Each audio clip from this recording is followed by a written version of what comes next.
Cette fois-ci, c'est une séance à l'extérieur que vous allez voir. Notre modèle s'appelle Claudia. J'ai de nouveaux questionnaires V afin de savoir comment s'était déroulé le shooting.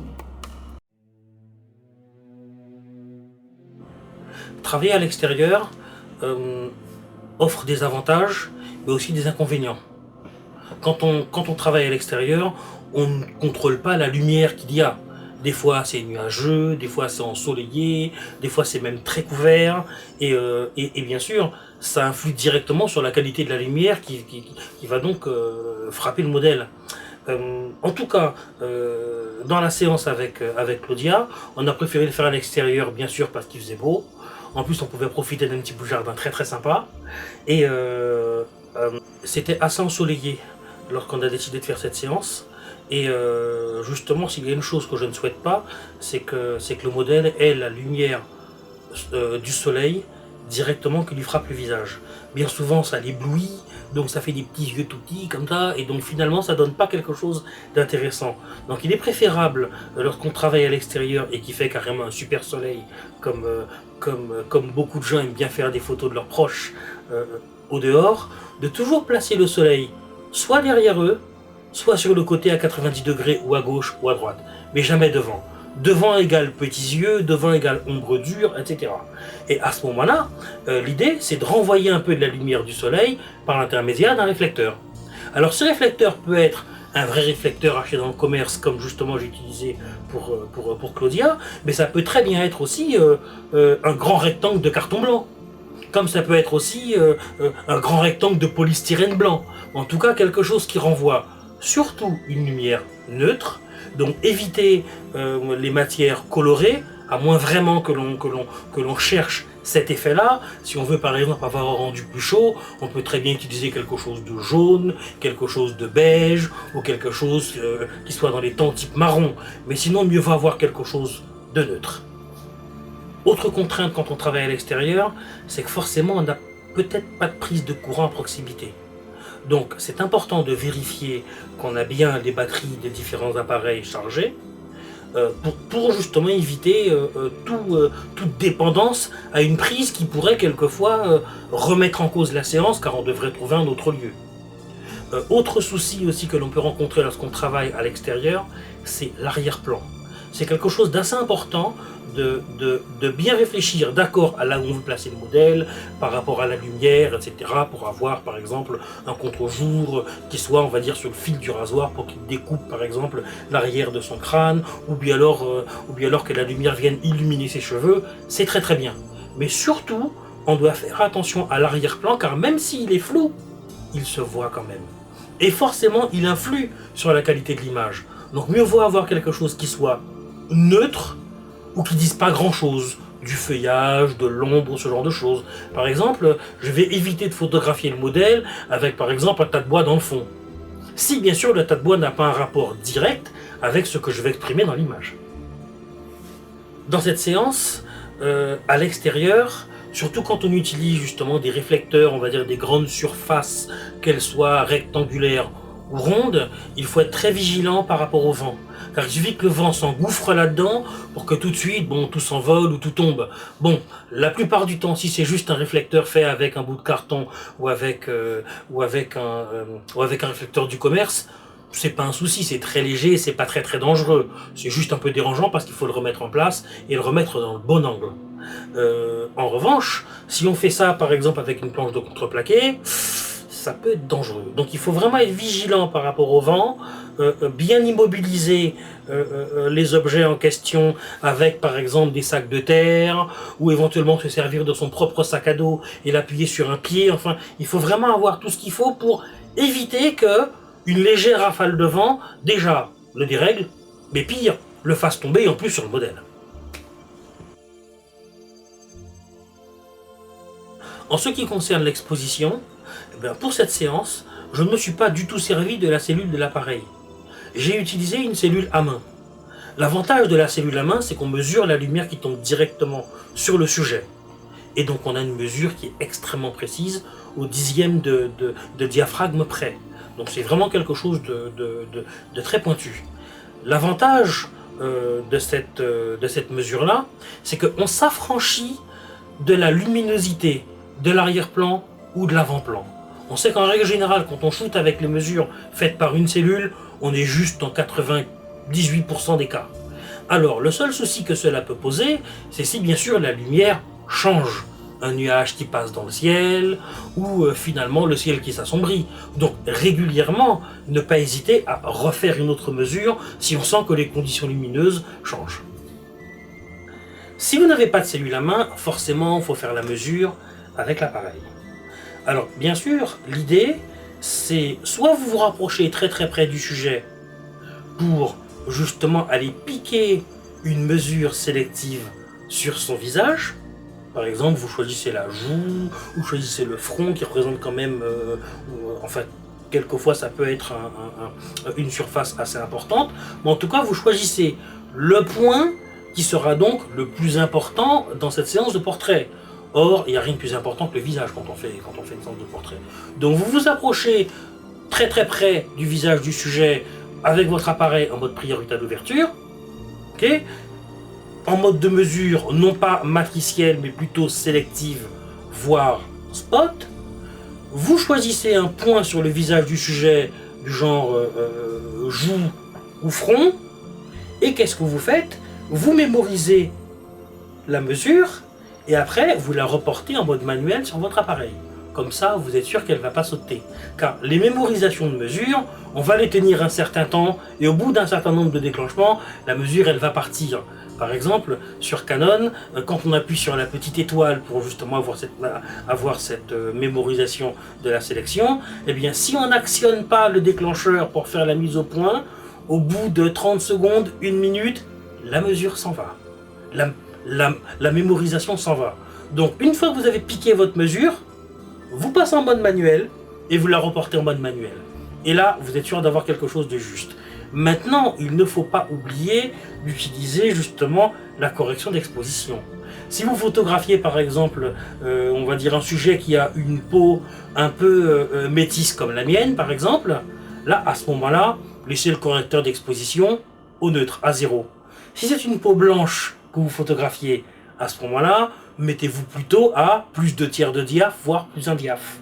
Si c'est une peau noire que vous photographiez, là tapez plutôt moins 2/3 de diaph, moins 1 diaph. Mais en tout cas, soit vous le faites avec une cellule et vous êtes globalement calé, soit vous le faites à la main et shootez et vérifiez avec l'histogramme après. Pour être sûr d'être bien calé, et après, passez en mode manuel, rentrez les bonnes valeurs en mode manuel, désactivez la molette arrière dans le cas d'un appareil Canon. Sur les Nikon, vu qu'elle est placée différemment, c'est déjà, on va dire, plus difficile d'aller l'actionner. Mais après, ne changez pas vos réglages, tant bien sûr que la lumière n'a pas changé. Pour cette séance, j'admets que j'avais quand même un petit avantage. C'est que je connaissais Claudia. On a déjà travaillé ensemble quelques fois, notamment pour une collection de chapeaux. On a eu l'occasion en plus de faire d'autres photos à d'autres occasions. Donc on va dire qu'il y a déjà un petit climat de confiance qui s'était déjà installé.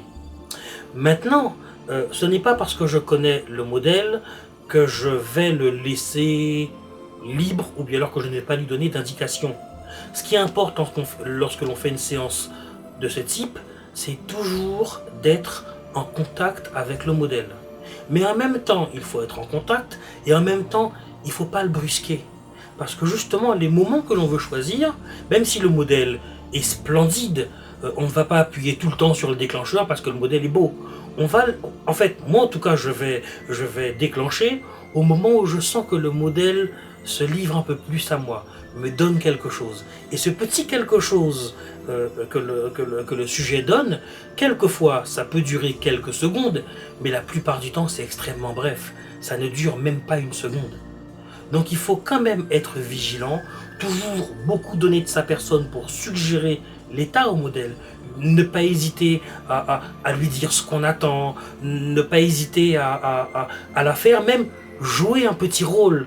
Si je veux par exemple qu'elle ait l'air triste, eh bien je vais plutôt lui raconter une petite histoire où elle jouerait justement le rôle d'une princesse et son prince charmant s'en va en guerre et elle sait pas en gros, enfin elle ne sait pas. Vu que son prince charmant s'en va en guerre, elle est triste de le voir partir, mais elle aura peut-être un petit espoir secret dans le cœur de le voir revenir. Et bien tous ces petits scénarios-là qu'on va construire vont servir justement pour obtenir quelque chose de plus subtil et de plus personnel chez le modèle. Et quand on sent que le modèle l'a trouvé, l'idée justement c'est précisément de ne pas le brusquer. C'est vraiment important de prendre le temps de lui parler, de bien articuler, de lui parler doucement, parce que justement ce sont des positions qui sont subtiles et par conséquent très fragiles. Un rien peut les faire partir en fumée.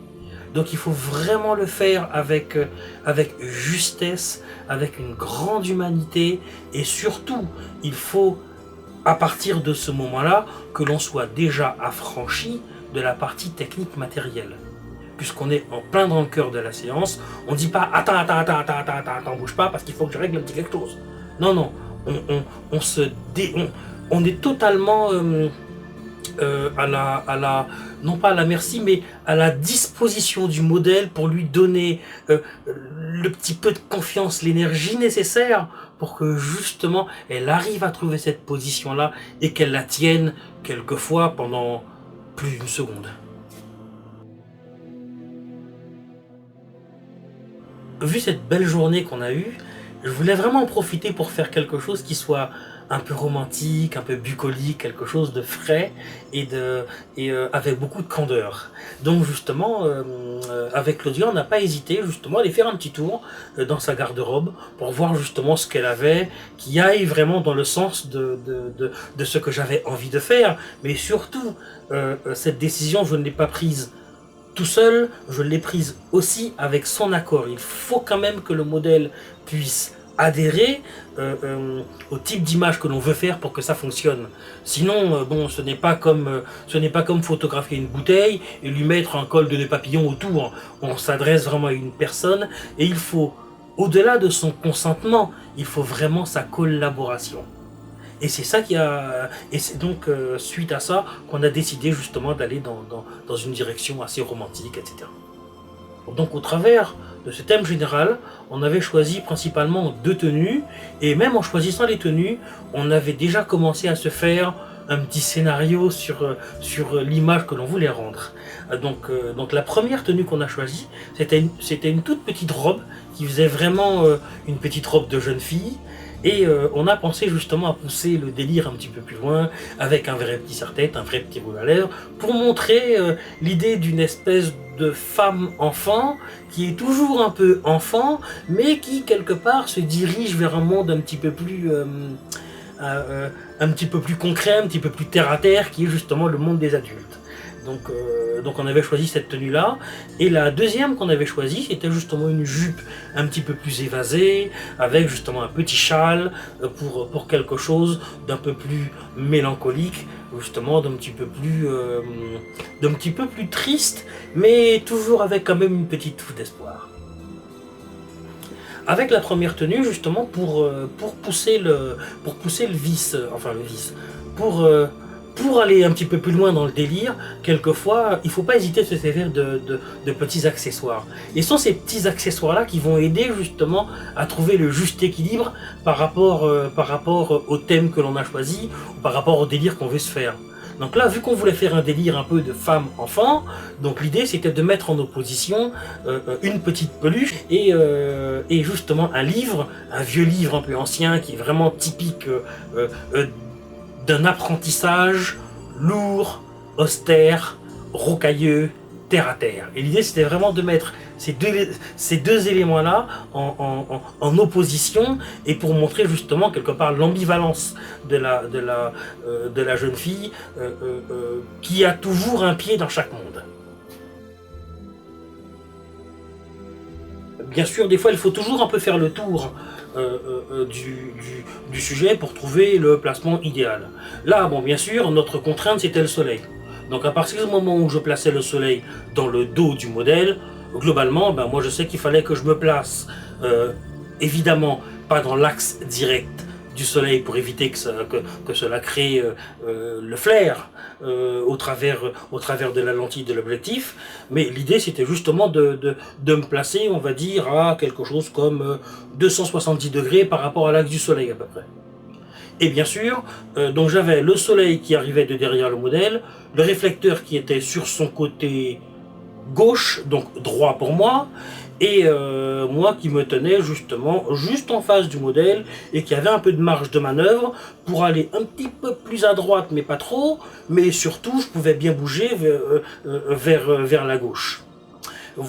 Voilà donc en ce qui concerne en tout cas le premier scénario qu'on s'était fait. Maintenant, pour la deuxième partie, on a choisi carrément quelque chose à l'ombre, où justement le modèle était adossé, enfin Claudia était adossée à un petit arbuste, où il y avait justement d'ailleurs pile poil les branches dans le bon sens pour que ça serve de dossier. Ça aussi, il faut quand même en tenir compte. Si on demande à quelqu'un de s'adosser à un endroit, il faut quand même éviter par exemple qu'il ait une branche qui lui pousse la tête vers l'avant, par exemple.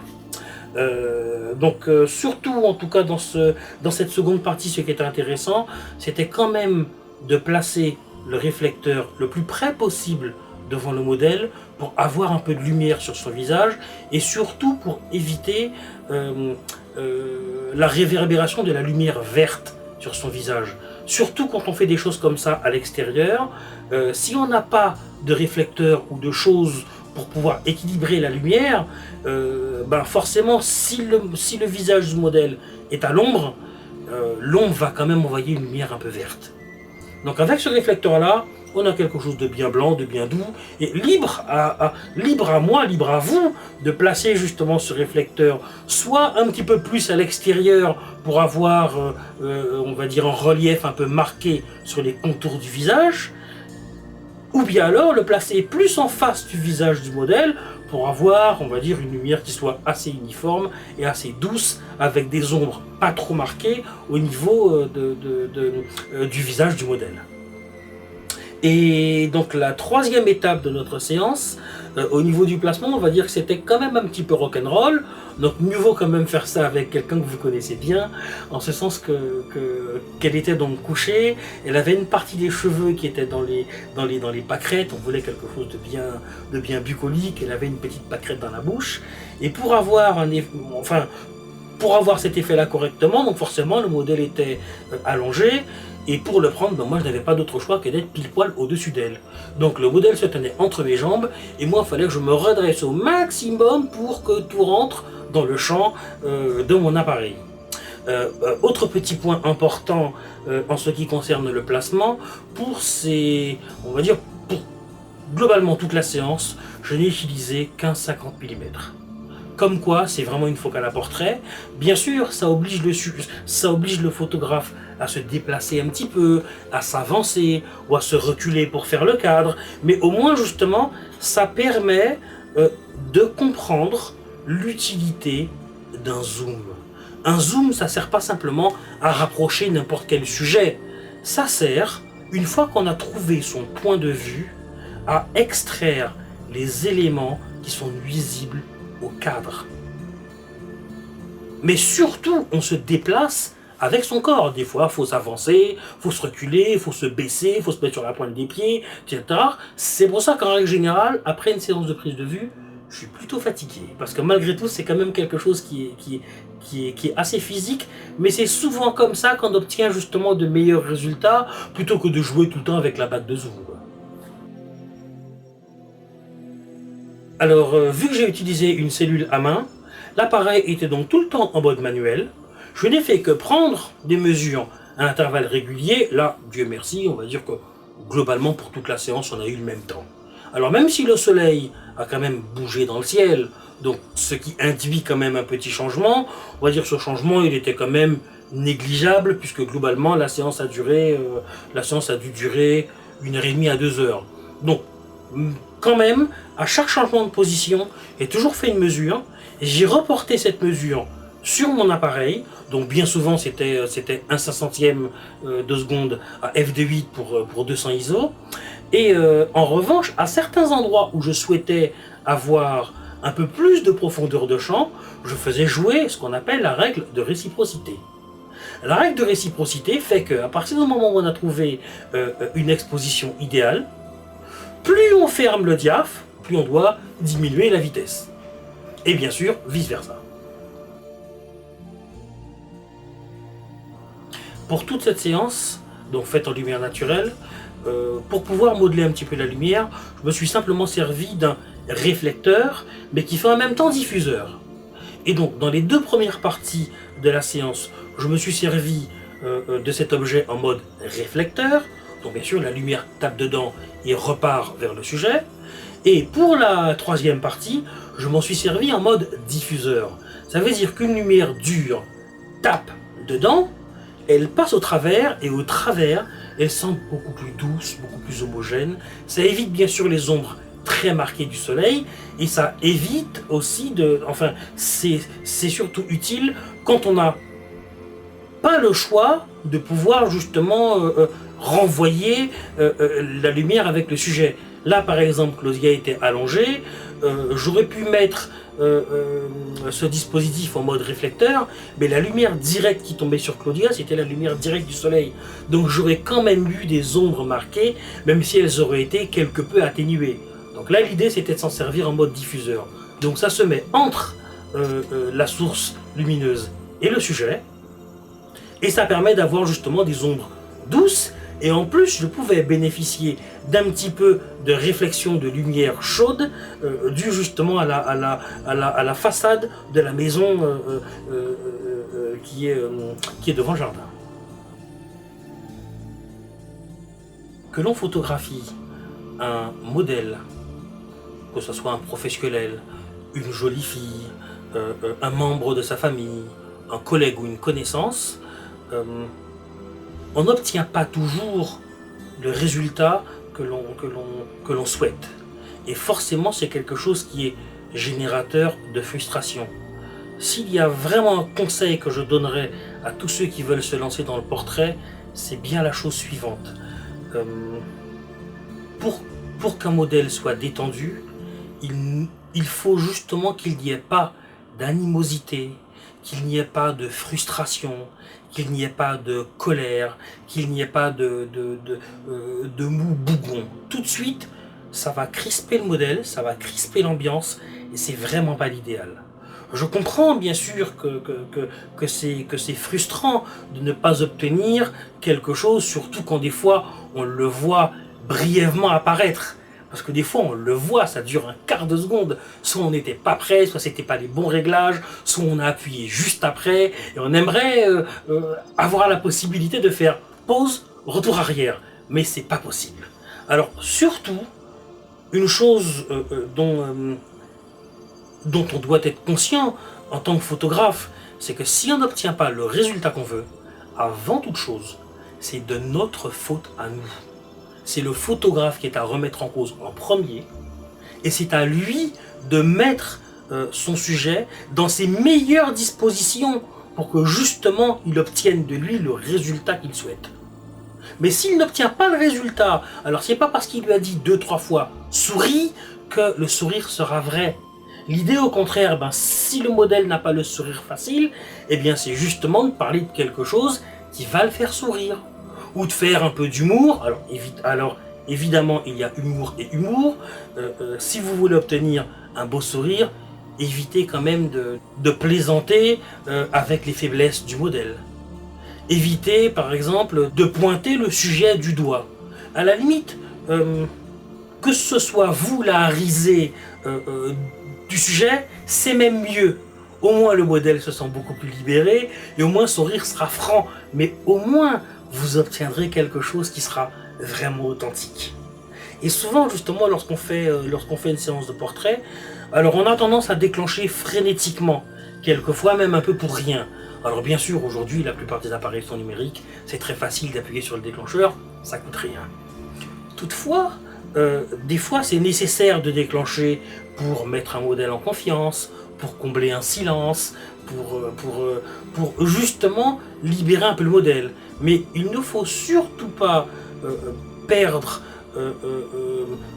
un point qui, à mon avis, est essentiel, c'est de déclencher quand on sent que le modèle a donné quelque chose en plus. de déclencher quand la personne obtenue n'est pas simplement belle, mais quand elle habite vraiment son corps.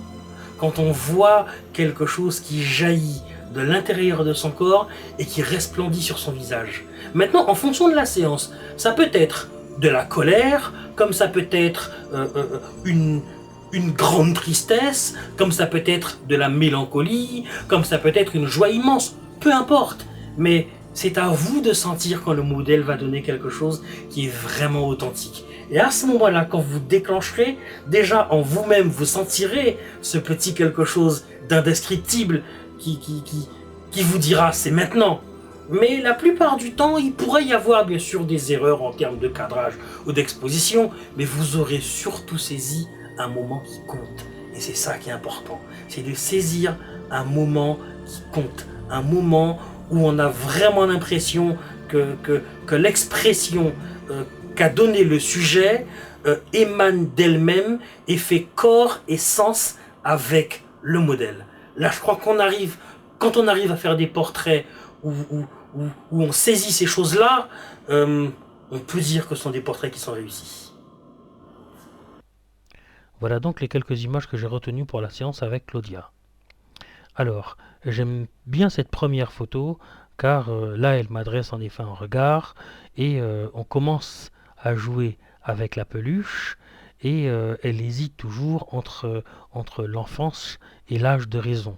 Donc pour ça, elle a quand même relativement bien joué son rôle. J'aime particulièrement le traitement de la lumière sur son visage avec l'aide du réflecteur qui était donc positionné sur la gauche, de mon point de vue bien sûr, et qui, de ce fait, limitait l'influence de la lumière verte du soleil rebondissant sur la pelouse.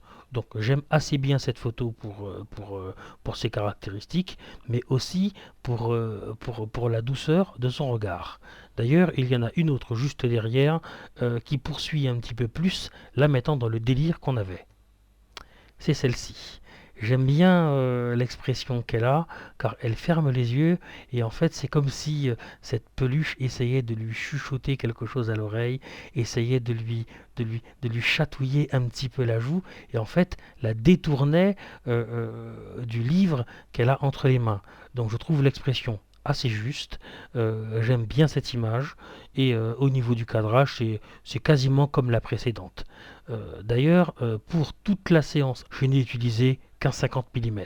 Comme quoi, on n'est pas obligé d'avoir de gros moyens pour réaliser des images intéressantes.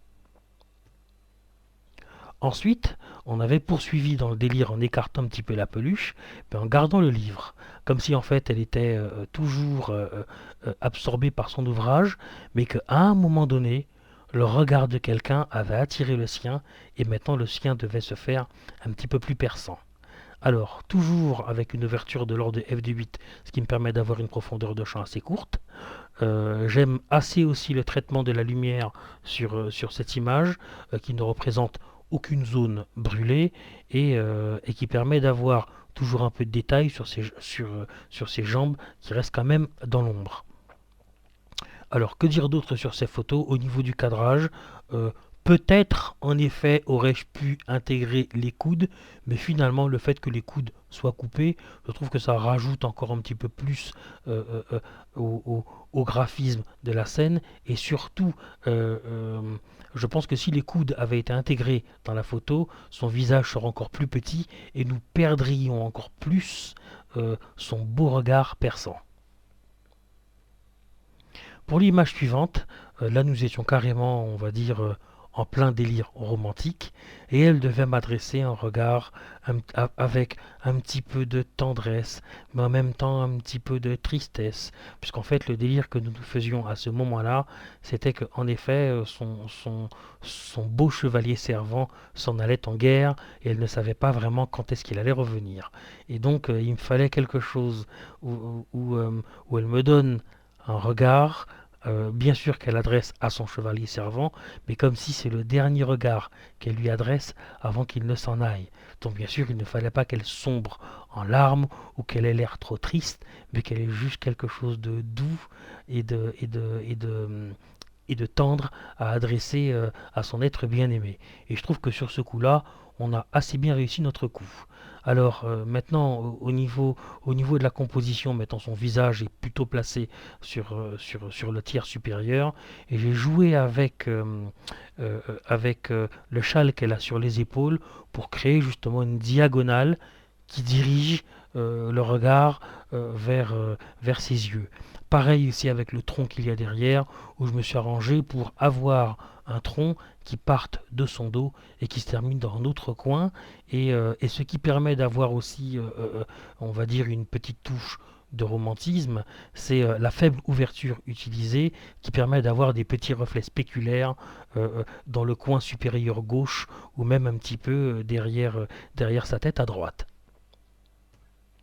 Et pour finir, une image que j'aime tout particulièrement, c'est celle-ci, car en fait l'idée c'était de la mettre en scène comme étant une fleur parmi les fleurs. Alors même s'il y a juste un petit peu de lumière du soleil qui permet de dessiner une ombre un peu marquée sur sa lèvre supérieure, mais les couleurs ainsi que la lumière restent quand même relativement douces, car même si nous avions commencé à faire ces images-là avec le diffuseur entre le soleil et son visage, après nous avons fait une pause, et lorsque nous avons repris toujours ce même délire, car je n'étais pas assez satisfait, le soleil avait déjà commencé à être voilé par la cime des arbres séparant le jardin de l'extérieur. Et c'est justement cette petite douceur qui m'a permis de travailler de cette manière et d'avoir cette belle petite lumière et aussi ces beaux reflets dorés dans ses cheveux. Quoi d'autre si ce n'est en effet la composition où j'ai bien aimé le côté diagonale qui permet d'avoir son cou qui émerge de la diagonale et qui rentre dans l'image, et ses cheveux qui ressortent de l'autre côté. Qu'est-ce que je pourrais dire à la décharge de cette image? C'est que si j'avais pu être un peu plus grand, en effet si j'avais mangé un petit peu plus de soupe, ça m'aurait permis d'avoir toute sa chevelure et non pas couper les pointes comme c'est le cas ici. Mais même avec les pointes coupées, pour moi l'image fonctionne relativement bien.